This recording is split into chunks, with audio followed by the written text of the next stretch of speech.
So first I would like to welcome James Ballinger, who is the State Highway Engineer with the Kentucky Transportation Cabinet, to provide a welcome for us. Please welcome James. Thank you, Sarah, for the invitation to come today and speak, and it's always good to see everybody out talking about bridges, though, because kind of the title of my opening remarks here, my welcome will be bridges are important. And I think does everybody in this room agree that bridges are important? Of course, absolutely with this group. But here in Kentucky, though, we've had a few events, so I'm going to talk a little bit about those, and we've got presentations later in the conference, though, just to emphasize just how important structures and bridges are to people's lives. You know, those connections are just critically important, as you guys know. But it's really you know, it's created an emphasis for us, though, here in Kentucky, and I'm going to talk a little bit about that. Also, want to thank the Midwest Bridge Preservation Partnership for coming to Kentucky, though, and in Lexington, Kentucky, though. We're happy to host, and I think it's a real opportunity for us as an agency, though. We've got a lot of folks and that are able to participate, though. I love your conference theme, though, enhancing bridge preservation practices through innovation and collaboration, though, and I think that's so critically important as people get together and share ideas. And, you know, you think about the innovative things that are going on in bridges. I've been in this career for about 35 years now in transportation, and there's been a lot of innovation. And I know within the structures world, though, there's been a ton of innovation that's going on. And I think that's really, really important to get together to share what we all learn, though. And that's how we get better. That's how we're more efficient, though, as agencies, though. And I think that's great. Also like to thank you know, the suppliers, the consultants, the folks that are here, because it does truly take a partnership for everybody to work together and collaborate to make this top program successful. So thank you all for that. First of all, I want to provide a little bit of background about the transportation infrastructure in Kentucky, just to give you all some perspective. Kentucky owns and maintains around 9,000 bridges, and that's what we have. We inspect 14,000 bridges, though. That's part of the system now. That's state, county, municipal bridges, though. So that's a lot. It's the 7th largest bridge network in the country, though. So it's a lot that we have. It's a lot of responsibility that we have. We also in Kentucky have over 63,000 miles of pavement, and this is the 8th largest system in the United States, though. So when we value these assets at about $53 billion, though. So it's a big responsibility to care for and have the stewardship of those assets of the bridges and pavements and all the transportation infrastructure. One thing too is over the past several years, though, probably like many other DOTs represented here, though, is we've accrued a backlog of poor condition bridges in Kentucky, though, and like everybody's faced this, and that's been mainly due to insufficient funding. It's just the bottom line, though. You know, you just can't take care of everything you need to with the funding levels we've been getting. You know, and our maintenance budget, which is enacted by the legislature, is kind of flatlined for many years, though. And so, but frankly, we see some maybe not a light at the end of the tunnel, but I'm a little more optimistic for a couple of reasons. And first of all was our highway plan this last time that we submitted to the legislature. It elevated the priority, though, for bridges and pavements, and it's what I like to call an asset investment highway plan. We broke our highway plan, and sometimes you think about it in Kentucky, our legislature meets every 2 years, and we put forth a plan, the governor, and he comes back and approves. Well, this year we kind of bifurcated that plan into capacity type projects and asset projects. So, and that was done on purpose. So that was done so that we could shine a light, and so we could focus on the need to invest in our assets and our pavements and our bridges in Kentucky. So we did that for a reason, and frankly, I think it worked. I was talking to one of our state representatives yesterday, though, and he's from up in eastern Kentucky, and he came up to me and he said, look, he said, I'd like to find a way to help you guys. He said, he was asking, what is that difference? How much do you guys really need for your investment in your assets, though? And so I thought that was kind of surprising by that. I really was. I was actually pleasantly pleased by that. And he was Joshua representing McCool from up in eastern Kentucky, though. So we need to have that conversation with him, and we need to tell him. And so you know, because we could use more. And I was just explaining that if we're going to address these poor condition bridges, though, the ones we need to replace and things, that we still have a delta. We still have, as much as we can invest through the current highway plan, as much as the bill, and I'm going to talk about that, can do, we still have a need. There's still a need, and there's still things that we need to get to. So, a couple of things, though, that we did with this asset investment highway plan, though, is we developed it in a way, not we being me, though, a lot of folks, Josh Rogers and Tracy Novacek and others developed a bridge management program, though, that was developed in concert with our TAMP, our Transportation Asset Management Plan. They had to fold together and support each other. And the philosophy of our TAMP was to replace poor condition bridges and to rehabilitate the fair condition bridges. We're trying to get away from that worst mentality and try to really develop a bridge program where we're investing in those. And we've developed a data-driven process where we're looking at the overall bridge network and performance goals. And so in Kentucky, though, I'm really proud of this, though. I'm proud of the team for developing it. They developed a prioritization model for bridges, though.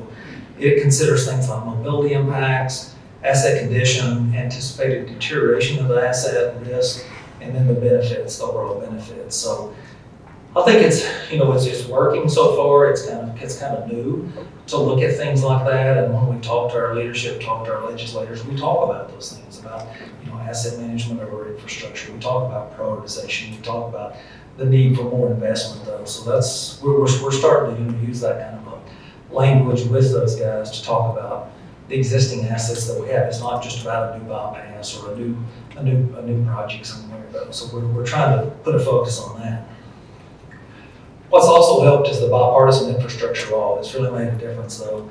And it provides a level of funding that gives us kind of a once-in-a-generation opportunity to make investments in our needs across Kentucky, though. And under the law, Kentucky is going to receive about $4.6 billion through our traditional funding program, which is an increase of about $683 million over the previous FAST Act. So it's a tangible amount, and it's an amount that we can do something with. So we're working hard at making those investments in the right places, using these prioritization models and things. And again, I'm really proud of that. We've also talked about early on, though, that bridges are important, though. And just what's kind of going on, a couple things in Kentucky, though. We've had a couple of issues lately, though, in the last couple of years. And one was being the Brent Spence Bridge, the fire, and then the repair project that we had. And I know a lot of folks in the room here had been involved or participated or helped us with that. I see the folks from Michael Baker and cabinet folks, and I really appreciate your all's response on that. But on November the 11th in 2020, though, we had 2 trucks crash and created a fire and severely damaged the Brent Spence Bridge. And Stacey Hands is going to talk some about that later. I don't want to steal her thunder either on that. She's over here. Fascinating presentation, fascinating. Double-deck bridge over the Ohio River, it just carries a huge amount of traffic, though. It's a major artery, 30% of the GDP of the country that it carries, though. So it's one of those things that, it was a major event. But the team working with our consultants, contractors, and the DOT staff, can't say enough good about them. They responded, and 41 days later, we reopened that bridge, though. It was just a phenomenal effort, though, and award-winning project. So you're going to hear more about that. So with that, bridges are important. We found that out. I knew that already, but it really emphasized how important they are. Another time we found out bridges are important was in Eastern Kentucky. Back in July, if you've the folks from the Midwest, folks from other states, I don't know if you really paid a lot of attention to it or not, but we just received a devastating amount of rain, though, in Eastern Kentucky. The ground was already saturated from prior rains, though, and then we had about 7 inches of rain fell over several counties in just a few hours. And in some localized locations, though, that was more like 10 to 12 inches of rain. If you talk to some people that had rain gauges and things in their yard, though, it was just an incredible amount of rain.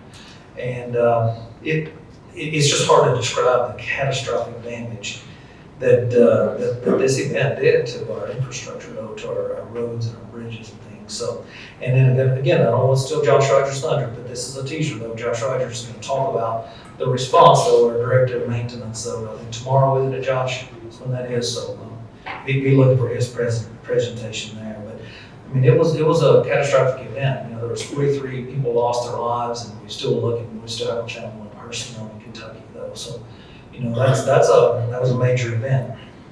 We even had employees that lost their homes.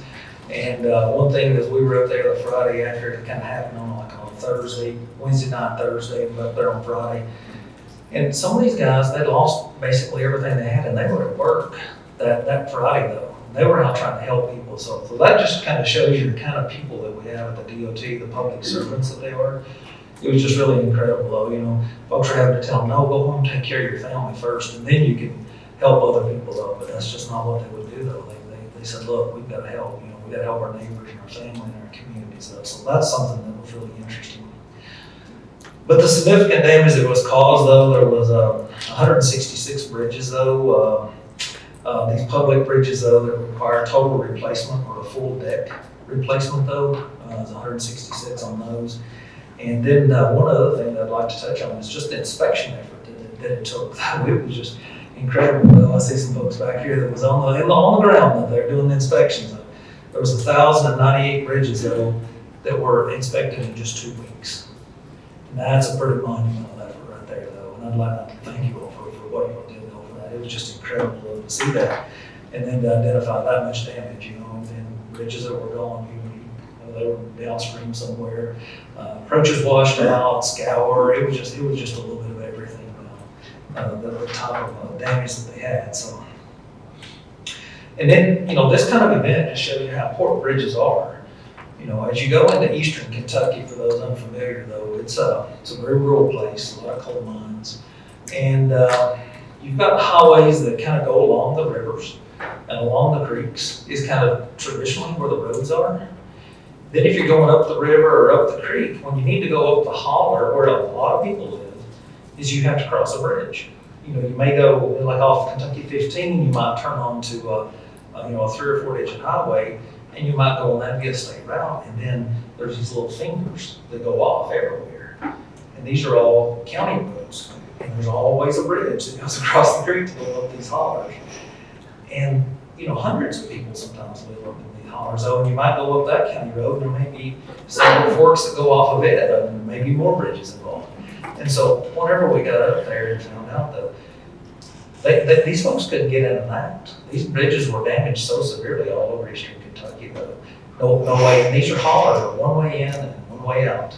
They didn't connect up. It's not like when you're in West Kentucky or Indiana, you can just go around to the next section and get around. It doesn't work that way. And it was just really incredible at the response that we saw from the DOT folks, from the front lines employees, from our consultants and contractors who have just responded in a great way. So again, almost to what Josh is going to talk about, but it does just make me realize just how important that these bridges, these are connections. This is how people get to the doctor. We had folks in eastern Kentucky, a lot of them are elderly. Just the demographic that you have are not healthy. They need to get to the doctor to get dialysis or to get their oxygen or whatever it is, or to get groceries. And there was just countless and countless. So a number of folks though that just they couldn't get out until the folks just cleared them a path, built a diversion or something. So those are very important. We have already we put 50 diversions in, and of the 100 bridges that need complete replacement though, 95 of those are under development. And I think we've let maybe 36 to contract. Josh, is that about the number we're at right now? So this is underway. It happened in July, so just a few months ago. So this has been a phenomenal effort. But in conclusion today about the remarks and the welcome here, I would just like to say we're building back. The rebuilding is going to take a long time in eastern Kentucky though, and there's going to be a lot more discussion. And we were talking earlier about resilience. So how do we build resilience into our infrastructure, into our highways, into our bridges and structures. And just last week, the newly appointed AASHTO president, Roger Millard from Washington DOT, he stated that as president of AASHTO, I will use resilience as a lens to view and define what a safe, sound, and smart multimodal transportation system is, though. So if you go to any national conference, resilience is a big part of it, and how do we build resilience into our system, though? So these type weather events are I think they're here to stay. I know other states, I know Colorado experienced something similar, West Virginia has. We've all seen those kind of weather events, or just from the, a crash on the highway, you see how important these things are. So today, bridges are important though. Welcome to Kentucky, welcome to the conference, and hope all goes well, and thank you for the opportunity to be here. The preceding was produced by the National Center for Pavement Preservation. More information can be found on the web at pavementpreservation.org. Additional support provided by Michigan State University.